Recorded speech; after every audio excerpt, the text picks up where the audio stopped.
Mahimo nga hindi na bag-o sa aton ng mga sports nga volleyball, soccer, gymnastics kag capoeira. Apang nakahibalo bala kamo nga mayara sang sports nga ginakumbay ng mga hampang.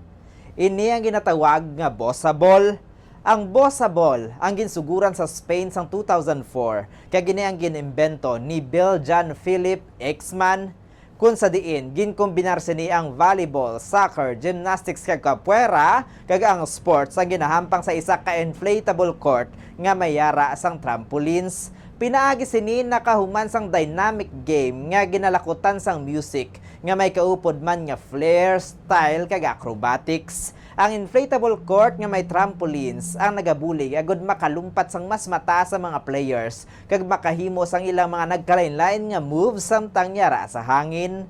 Ang bossa ball ang ginahampang nga kaangay sa volleyball kag soccer kung sa diin sarang magamit ang kamot, tiil kag ulo sa pagpasulod sang bola sa piyak nga net. Samtang ang gymnastics sa capoeira naman ang ginagamit sa mga advanced nga teknik. Samtang nagahampang nagatukar naman sang bossa nova o kon samba music sa idalom. Kaupod sang samba referees agud makadugang pa sang hype sa hampang. Ang kada team ginabugusan sang 3 to 5 ka players. Kaya ginahatagan sang 8 ka tsansa nga matandog ang bola agud niya makapasa-pasa antes ang pag-score.